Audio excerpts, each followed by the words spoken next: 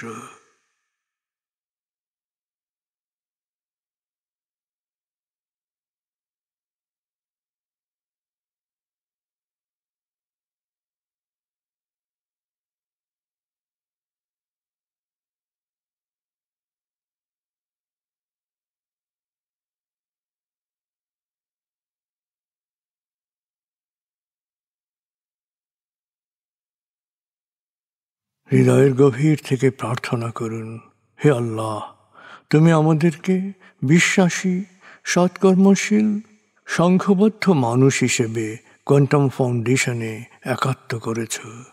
হে আল্লাহ, quantum ফাউন্ডেশনকে এ যুগের আলোকবর্তিকা হিসেবে, সহস্রাব্দের বাতিঘর হিসেবে কবুল করো। কোয়ান্টাম ঘরে ঘরে, মেডিটেশন ঘরে ঘরে, এ অনুরণন সার্থক করো।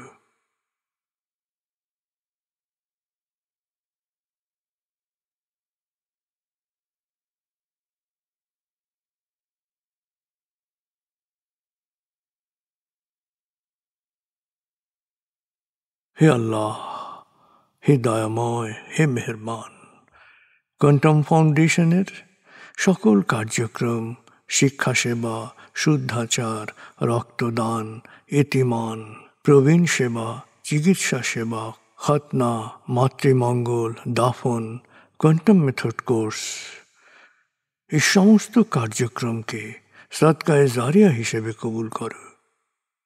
এই কার্যক্রমে যারা সেবা দিয়েছেন তাদের সবার জীবনকে বরকতময়, প্রশান্তিময় করে দাও।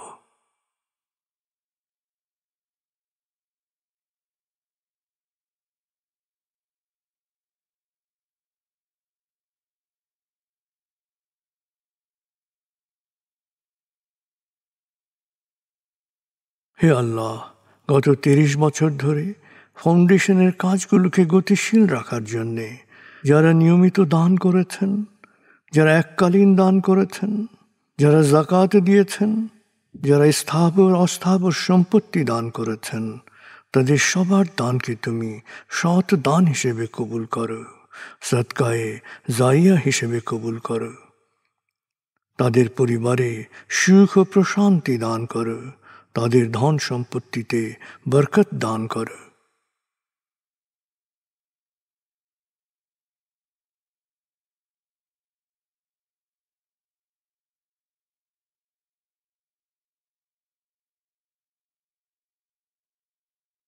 এবার দেশের জন্য দোয়া করুন। হে আল্লাহ, দেশের প্রতিটি মানুষ যেন প্রজ্ঞাপূর্ণ সিদ্ধান্ত নিয়ে নিজের কাজ সবচেয়ে ভালোভাবে করতে পারে, সবাইকে সে তৌফিক দাও। হে আল্লাহ, তুমি আমাদের তোমার বিশেষ অনুগ্রহ ভাজন জাতিতে পরিণত করেছ, অফুরন্ত অনুগ্রহ সম্পদ দিয়েছ, বিশ্বকে বিভিন্ন ক্ষেত্রে নেতৃত্ব দেওয়ার মতো মেধা ও মস্তিষ্ক দিয়েছ।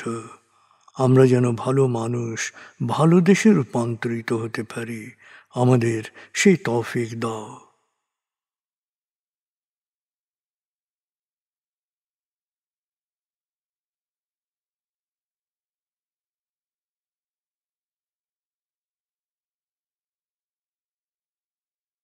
ভালো মানুষ, ভালো দেশ, স্বর্গভূমি বাংলাদেশ। ভালো মানুষ, ভালো দেশ, স্বর্গভূমি বাংলাদেশ। ভালো মানুষ, ভালো দেশ, স্বর্গভূমি বাংলাদেশ। দেশের জন্য প্রার্থনা করুন। দেশকে যেমন দেখতে চান সেভাবে প্রার্থনা করুন।